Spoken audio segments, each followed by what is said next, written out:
pag-aaral ng Biblia. Alam niyo, ang daming mga ibang relihiyon ngayon na nakatatak. Ang lahat yan ay nasa hula sa banal na kasulatan. Na bago siya bumalik, talagang ang panggugulo ni Satanas ay magaganap. Gulong isip ng tao, pati yung mga nag-aaral ng Biblia, ay gulo rin ang isip. Yun ay lahat ay kagawa ng kalaban ni Kristo. At yan ang Diablo. Ngayon, pag-aralan natin ang isang relihiyon. Liting ko pag sinabing relihiyon, tatag ng tao yan. Pero itong kinaaniban natin, hindi ika nga mula sa tao. Diyos ang nagtatag nito. Okay? Huwag nga talakayin yun, hindi natin paksayan eh. No? Ang tatalakayin natin ay ang relihiyong Saudista. Narinig niyo ba yun? Yung relihiyon yan, Seventh-day Adventist Church. Ilagay pa church sa uli. No? Eh wala namang 7th day, kapitong araw na iglesia ang natatag. Wala. At maghanap ka sa Biblia, tignan ko kung meron. Old and New Testament. Wala. Pero dahilan sa kawalang malay ng mga nakikinig at dahilan sa ikangay marahil lang hindi nakararating doon ang banal, yung tunay na aral, yun ang dahilan kung bakit maraming napaanib sa pananampalatayang yan. Ito ang Kastila. Palibasa walang ibang relihiyon na narito noon. Ibig ko sabihin na yung mga sangay ng Kristyanismo, walang Kastila dito ay dinala yung relihiyon na akala, pati ako, akala ko siya nga yung original na Katoliko. Sukat itong bandang ulit, dumating Amerikano lumabas, ba hindi pala yan ang tunay na Katoliko, yung original na Katoliko. No? Yung original na Katoliko, taga-Silangan. Yung Romano Katoliko dala ng Kastila na ngayon ay diyan kahanib maraming mga Pilipino ay galing sa kanluran. O iba yung Silangan, iba yung kanluran. No? O hindi rin yan nating leksyon. Ngayon, yung Seventh-day Adventist, itinayo yan ng isang babaeng propetisa. Ang pangalan ay G. Ellen White. Nung unang magtipon yung mga yan, nang hindi pa sila church, yan ay linggo nagtitipon yung mga yan. No? Sa pangunguna ng founder ng pananampalatayang ikangay Adventista, yung kaununuang Adventista. Alam niyo ba ang ibig sabihin ng Adventista? Yung naniniwala sa ikalawang pagparito ni Kristo, Adventista. Yun. Ay, linggo yan nagtitipon. Pero, ikangay hindi naglaon at yung reliyon yan, walang ginawa kundi hulaan ang pagbabalik ni Kristo. Andiyan magsuot sila lahat ng puti, punta sa bubong, hintayin pagkarito ni Kristo. 3 beses pumalpak yung hula niya. Kaya nang 3 beses na hindi naganap yung sinasabi ang darating si Kristo, ay nahati yung relihiyong yan. Yan ang relihiyong kung tawagan ay Russellism. Si Pastor Russell ang nagtatag niyan, no? Sa Amerika, sa USA, doon natatag yan. Kaya yung Russellism ay nahati sa 6 na dibisyon. Isa sa mga kilalang dibisyon ay ang pinangunahan ng isang babae na propetisa na ito ay si G. Ellen White at ipinangalan niya doon sa kanyang itinayong iglesia na mula sa Russellism Seventh-day Adventist Church. Adventist din, pero seventh day. Ikapitong araw. Oh, doon niya kinuha yung ikangay title ng kanyang church ay tinayo. Tandaan nyo, walang church na natayo ng ikapitong araw. Unang araw, araw ng Pentecostes, hindi napatak ang Pentecostes sa ibang araw, kundi linggo. Alam yan, maging ng mga historia ng Hudyo. Wala, dito bumabagsak sa ikangay history si J.L. White. Hindi niya alam na pagtitipon ng Hudyo yung araw ng Pentecostes Sa Gawa, Kapitulo 2, andun yun. No? Ng araw ng Pentecostes nang maganap na nangaral ang mga alagad. Yung 12 alagad ay nangaral. Patay na no si Judas. Pero may nakapalit siya. At ito ay si Matias. No? Ibinilang siya sa 12. Nangaral niya nung araw ng Pentecostes lahat. Pero bago siya naman nag-aral, ay bumabang Espiritu Santo ng kapangyarihang makapagsalita ng mga wika ng mga bansang naroroon noon. Hindi basta nagsalita na kung ano-anong mga aningaw-ngaw. Kung ano yung wika ng mga taong naroroon dahil piyesta noon ng mga Hudyo. Yun ang lumabas sa bibig ng mga apostol. Yun ang speaking in tongue.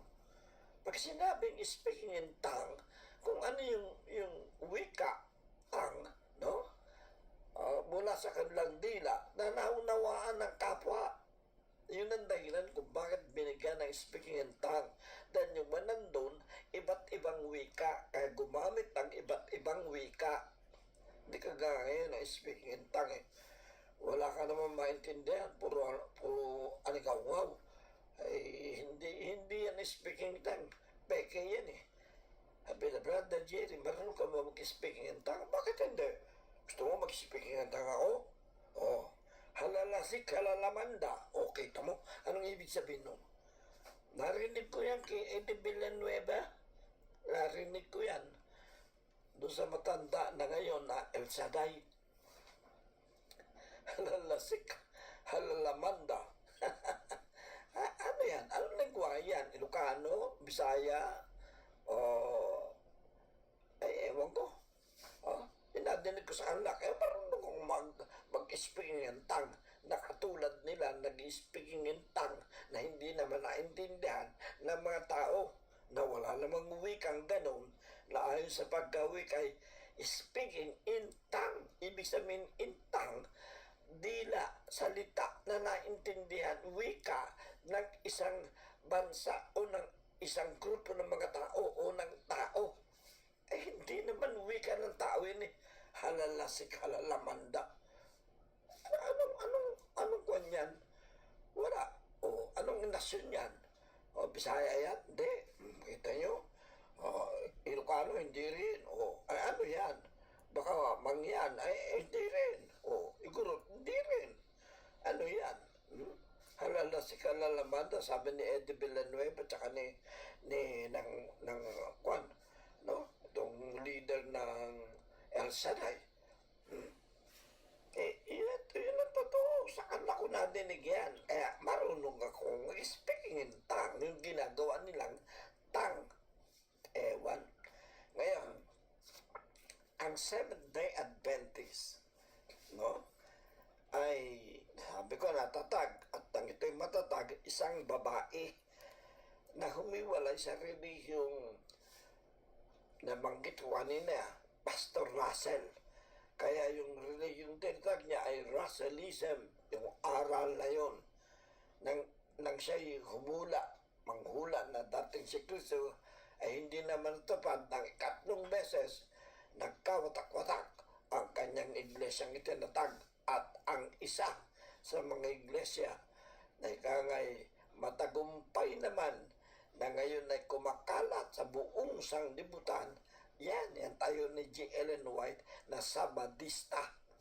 Nagtitipon yan hindi Linggo, Sabado.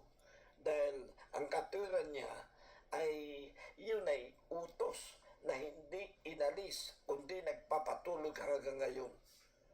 Ano yun? Yung utos na mangilin ka ng Sabat. Kaya yung pangalan na Seventh Day o sa Tagalog ay Sabadista. Yun. Ano po?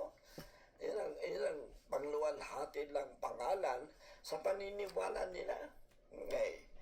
Ngayon, yung Seventh Day Adventist Church, naganap ngayon yan sa Bisaya. Naganap yan, maging dito sa Luzon, meron pa silang lupa dyan sa Kuni. Dyan sa Tagaytay, no? Doon sa Silang Cavite. Hektarya. Andyan ang kanilang seminaryo, andyan ang kanilang university ng pagdodoktor, medicine. Nako, mayaman niya reliyon yan, no? Kaya meron silang malaking lupa dyan sa Silang Cavite, no? At laganap yung pananampalatayang dito sa Maynila, andyan yan. Malapit doon sa kabila ng Petro Hill, andun. Ang dami rin nila. Pero hindi kasi ang dami nung nakikilala at nalalaman natin na kagaya ngayon ay ang Katoliko at ang Iglesia, 1914, no? Pero nakita ko, ang dami rin nila, lalo sa Bisaya. Dahil nung panahon na kayo magkaroon ng committee agreement, no? Ang mga protestante, abay, naibigay sa Sabadista, yung Bisaya, mga Bisayan Island, para doon sila mag-aral. Kaya napakadami ng mga Sabadista sa lugar na yan. Ngayon, anong paniniwala ng mga yan? Yun na nga, ng kautusan, ang Sabat ay hindi inalis. Ang katuwiran nila, yan daw kautusan, dahil binabanggit nga naman sa Bagong Tipan, na inalis na ang matandang kautusan. Ngayon, hindi na kayang buwagin at pawala ng bisa yung mga sinabi ng Bagong Tipan. Kaya ang ginawa nila, hinati nila ang kautusan. Isang kautusan na inalis talaga ni Kristo sa krus. Isang kautusan naman na hindi raw inalis kundi nanatili. Yun ang Ten Commandments. Doon sa Ten Commandments, nandun yung ipangiling mo ang araw ng Sabat.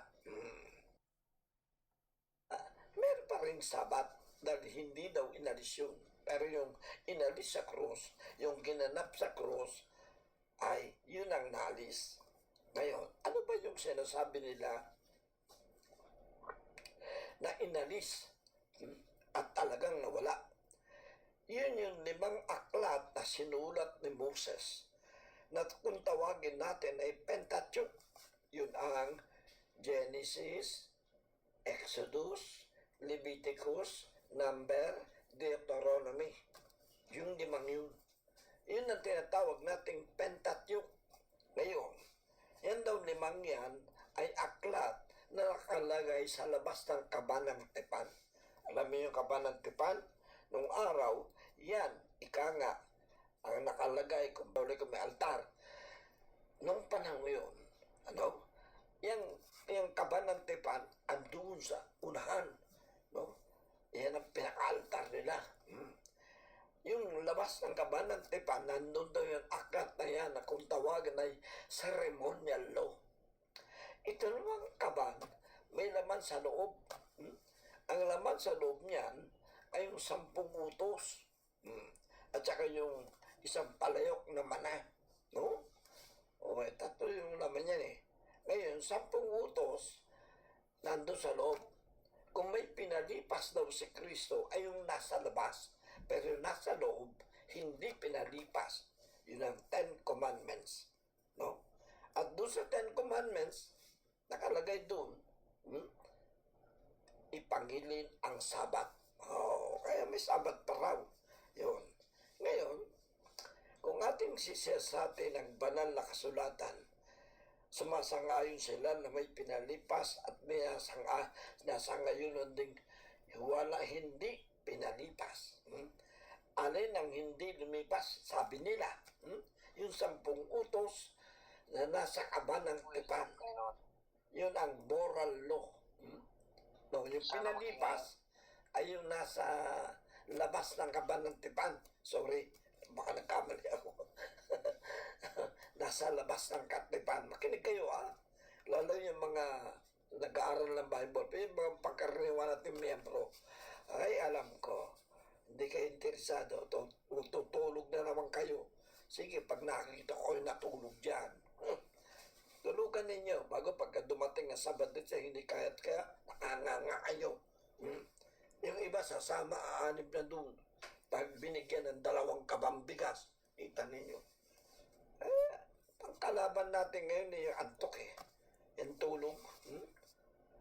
Pinag-aaralan natin ito pero sinong interesado? Hindi naantok. Naantok. Hindi interesado. Bahala kayo. Ulitin ko ulit. At ngayon ay nag-aaral tayo ng Biblia, Bible study. Tandaan nyo, yung nasa labas ng kaba ng tipan, aklat ni Moses, yun daw ang pinalipas sa krus. Kaya latang basahin mo sa Biblia sa bagong tipan na may pinalipas si Kristo dun sa krus, yun daw ang aklat sa labas ng kaba ng tipan. Alin daw ang hindi pinalipas hanggang ngayon ay binding. Yun daw nasa loob ng kaba ng tipan. Yun ang kung tawagin ay moral law. Yung nasa labas, ceremonial law. Ano daw pinalipas? Ceremonial. Yung nasa loob, moral. Hindi raw pinalipas. Ang galing ng mga tuwiran, no?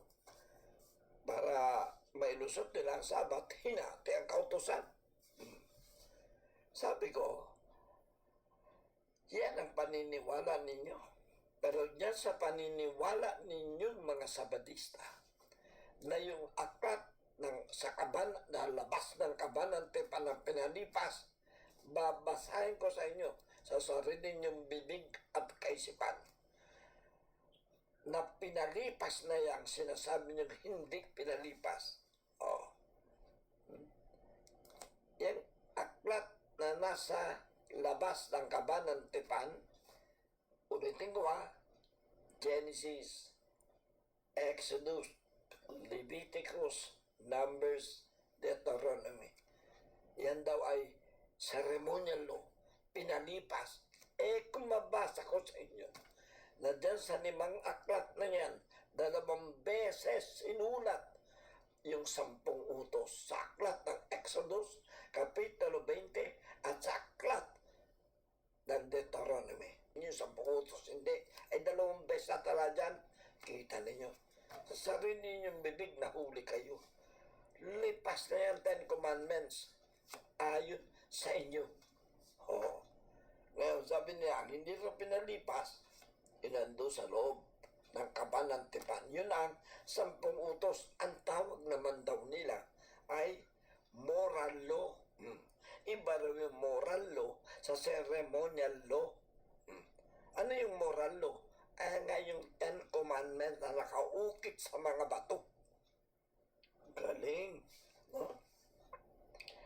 Ano nakaukit sa mga bato? 10 commandments. 10 utos. Sa 10 utos, andun yung ipangilin mo ang araw ng Sabat na siyang ginagawa ng mga Sabatista. Ngayon, sabi kong ganun, sabi nila may pinalipas at hindi daw pinalipas. Yun siyang pinalipas. Pero yung isa, Sabat, hindi pinalipas. Naku po, babasahin ko naman sa inyo ngayon. Sa aklat ng Santiago, nakalagay dun, maganap mo man ang buwan.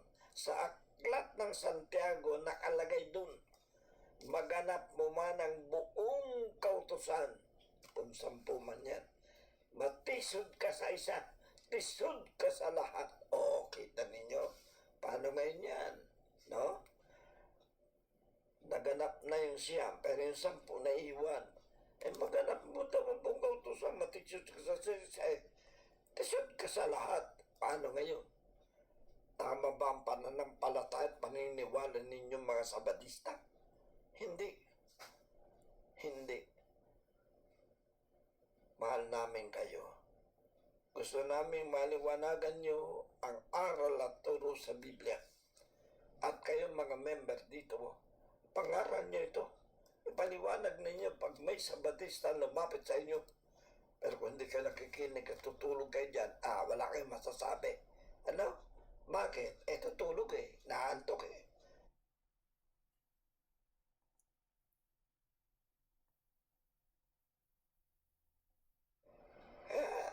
Doon sana kung buong isang oras ay hindi. Ah, 20, 30 minutos. Aantukin pa. Kayo naman, matulog lang sa bahay nyo kahit 3 oras kayo matulog.